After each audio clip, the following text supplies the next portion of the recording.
Hey, good afternoon, everybody. Sammy Thunder here. Welcome back to the channel.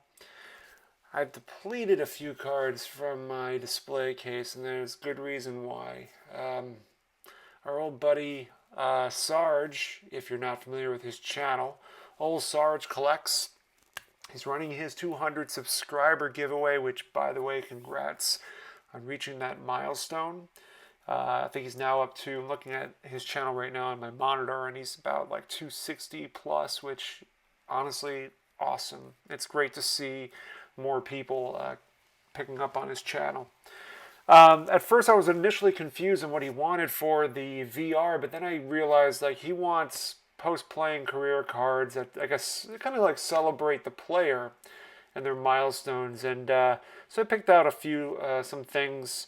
I mean, my collection's not very big, but I picked out a few things. A lot of Mathewson stuff, as you could probably guess.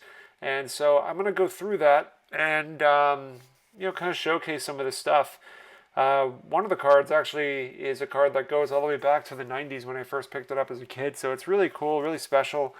And I'm sure many of y'all will enjoy it.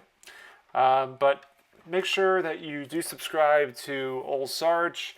I will... I always mess it up. I'll leave a link somewhere up here so you can go check out his channel and subscribe. Let's get him to 300. I think he's really on the move, which is fantastic. So that is that. So the first card I'm going to show is going to be the card I got as a kid in the 90s at the county center shows in White Plains, and that is the Topps Finest Larry Bird. I might have to go back because it's too shiny for the camera to focus on it. They're really popular, and I wanted to say that that Adam from Splendid Sports Cards, he's another Larry Bird guy. I have a feeling he probably has this one, but really cool card. This came out a couple years after he retired, '94, I want to say. So one of his kind of really cool post-playing cards, and just really like everything about it. It's probably my most modern card I own, or one of the most modern ones that I have. Everything else is on the Mathewson train. That's kind of what I picked out today, and so I'll give you as much detail as I can about these. The first one is the 1939 Centennial Stamps, and this one I picked up. If you remember, I picked up at the Philly show, and I was getting in focus earlier, just testing my camera out. There we go. So this one's it was a PSA. I swapped it over to SGC. Really beautiful looking piece of artwork. Just so much detail about this. Now this is a set, and Mathewson is clearly, I mean, he's not the more expensive stamp that's out there comparatively to some of the other players that are out there. I think Babe Ruth is in this set. I think maybe Lou Gehrig is, Honus Wagner, Cy Young. A lot of those big names I think are in. Walter Johnson, I'm not 100% sure. I'd have to look at it because really I'm a player collector. So, but I wanted to pick this out because this is clearly after way after he retired. So very nice, really good piece of artwork. That's what I really appreciate about this, is just how much detail there is and how much probably thought went into creating this stamp and how long it's carried over. So that's one piece. The second one is the Propaganda Montiel. All right, we'll hold it back here. There we go. We got to focus on it now. So yeah, the Propaganda Montiel. Again, detail is everything for me. The artistry of the card, and obviously this card is just beautifully arranged. Whoever did the quality control on this one was very good. It has its flaws, but what card doesn't from this old of a card?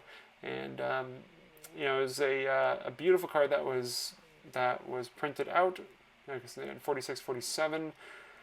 I want to say it's a Cuban card, but I'm not 100% sure. I know there's some better experts out there that know this set better than I do, but I knew I wanted, when I saw this come up for sale, I knew I had to jump on it. It's an SGC1, but to me it has, so much, it's like a better, it's one of the higher SGC ones in my opinion. Yeah. So the next one here is the 1967 Christy Matthews Retirado, the Venezuelan. It is a phenomenal card. This is a highly sought set or subset within. I don't know if, yeah, well, nevertheless, it's a great set. It has a lot of amazing Hall of Famers. You know, like, I don't know, Koufax is in here. I want to say, I think Satchel Paige. I don't, again, you know, I'm a player collector, and I really wanted the Mathewson, and I've been seeking this one out for a long time, and I finally got my chance to get this back in September, and I found it online. And what's really great about this card in particular is the fact that there's no paper loss in the back. And if you're familiar with this set, a lot of these cards were put into these supported like photo albums or photo books. You would glue them, and you know, just you would have yourself a card that would kind of stick in the photo album. And a lot of these cards suffered paper loss. It's possible that maybe whatever paper got stuck on the back was removed, but hard to say. And nevertheless, you know, to me, I was very happy to get this card and to have it in my collection. Christy's one of my guys, so lo and behold, that's where I'm at. Now, I'm going to take this one out. This is the final one. This one I got at the Philly show. It is one of my favorites. I wanted to find this one without the, to still have the perforation so that there was no issue. And this is the 1951 Topps Connie Mack All-Stars, Christy Matthews.